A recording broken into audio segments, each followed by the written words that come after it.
Today, I want to talk to you about some questions that you should be able to ask a debt collector to sort of kind of vet them to make sure that you're speaking to a correct debt collection agency. So stay tuned. My name is Jay, and welcome to Ask a Debt Collector. Now, I've been in the debt collection industry for over 15 years.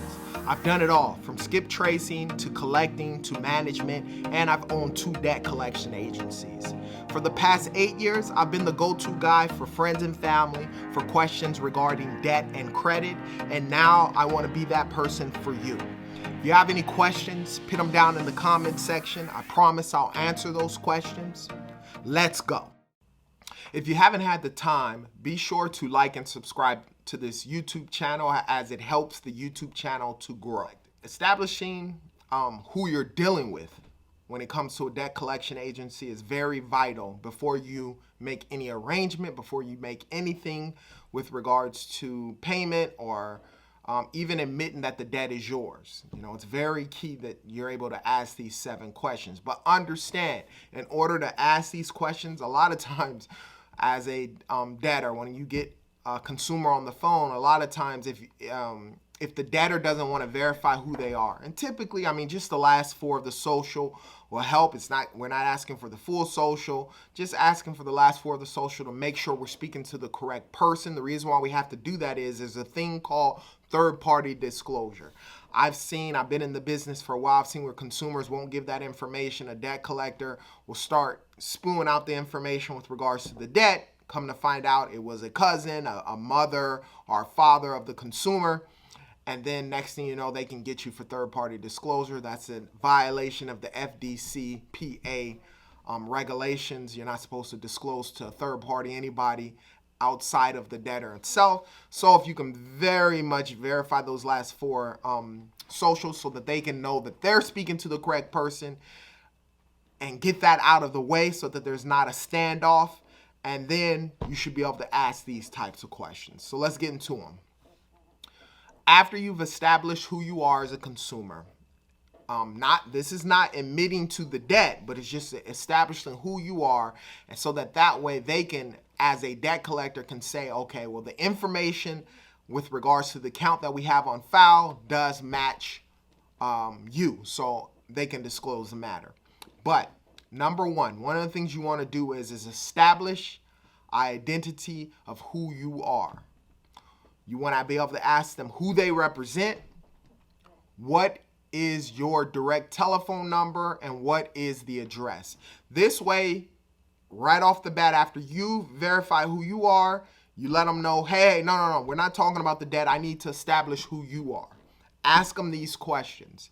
Get the information down, get a pen and paper, write it all down, okay? Number 2, ask them what their professional license information is. It's key because, like, a lot of times, as we know, you have a debt collection agency, they're in Virginia, they're contacting you in California, they're contacting you, wherever it is that you're at. You want to establish and know what license information that they have. That way you'll know as a consumer if this debt collection agency can even collect in your state. Obviously, there are rules and regulations with regards to each state, and understand your laws in your state when a debt collection agency contacts you. Then you want to establish from them what's the name and the address to the debtor that they're trying to contact. This way you have an understanding mentally. You're not admitting to anything or anything along those lines, but you want to write that information down. The name and the address of the debtor that they're trying to get in contact with. This way you can establish and have an idea if in fact it is your debt, if it's a fraudulent account or whatever the circumstance is concerning that. Number 4, the next thing you want to say is can I call you back in a few minutes? The reason why I state as a consumer you want to do that is because you want to do your due diligence. You want to be able to look up the company. You want to make sure that the information that they gave you with regards to their company matches what is showing online with regards to that company. You want to make sure that they have the proper licensings and documentation with regards to collecting in your state. This way you can avoid double paying on an account or being fraudulently paying on an account that's not even yours. Then you want to ask them, number 5, so you want to know the original creditor and then the amount that's owed. Write that information down so you have it for yourself. Number 6, how can you seek verification and validation of the debt? By law, they're supposed to be able to provide you that information as a debt collector. If a consumer called me and asked that information, I should be able to provide you with documentation or an email or something along those lines with regards to, validation of the debt in general, okay?